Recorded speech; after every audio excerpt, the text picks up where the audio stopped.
My name is Delilah. I'm 54 now, but this all began when I was just 29, trapped in a marriage that felt more like a life sentence than a partnership. Back then, I was married to Ronald. We had 5 kids under the age of 11, and my daily life was a blur of diapers, dishes, and disappointment. Ronald worked constantly. He'd leave before the kids woke up and come home after dinner, grunting his way through conversations from behind a beer and a recliner.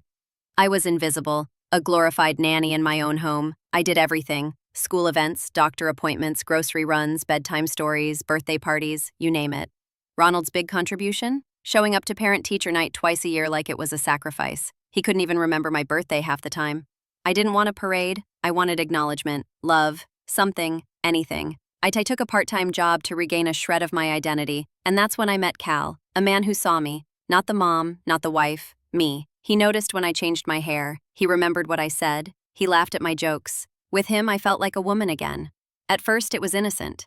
But feeling wanted after years of neglect was like oxygen after suffocation. Cal made me feel alive. Ronald made me feel erased. Eventually, it crossed the line. Emotional support turned into late-night coffees. Those turned into longer hugs. One day, it became physical. I told myself it wasn't wrong. It was survival. The lies came easy. Ronald didn't notice or care. I could have said I was flying to space and he would have asked what was for dinner. When he finally checked my phone one night, I was enraged, not ashamed. How dare he invade my privacy when he hadn't noticed I was drowning for years? I flipped the script, told him he was the one who broke this marriage. He begged, cried, asked questions. But I had already checked out. I gaslit, manipulated, played the therapy game just to cover my tracks and buy time. I told myself I deserved happiness. I wasn't abandoning my kids. I was liberating myself. They'd be fine. Ronald was always the disciplinarian anyway.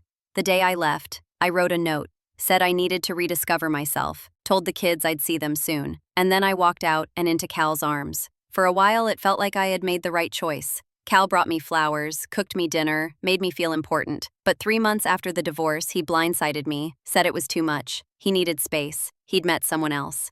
Suddenly, I was alone. No Cal, no family, no kids who wanted to speak to me. The betrayal hit harder than I expected. I tried to stand on my own, moved into a small flat, worked random jobs, struggled to pay bills. I dated, but no one wanted a woman with 5 kids she didn't raise. Eventually, I met Craig, a charming guy with a drinking problem. It lasted 5 years before his addiction dragged us both into bankruptcy. My kids? Barely speaking to me.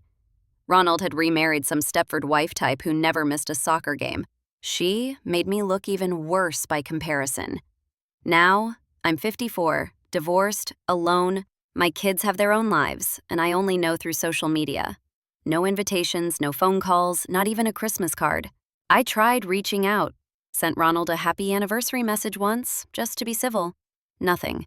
Tried sending the kids memes about parenting. No response. I finally asked Ronald for old family photos. He ignored me.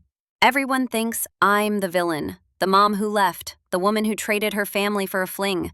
But no one talks about the years I begged to be noticed, the nights I cried in silence, the pieces of myself I lost while everyone else got to keep theirs. I chose freedom. I chose to be more than a maid, a cook, a chauffeur. And maybe I made mistakes. But I deserved a life that made me feel alive, not one that made me feel like a shadow in my own home. If that makes me the villain, fine. But I was also the woman who needed saving, and no one came. So I saved myself.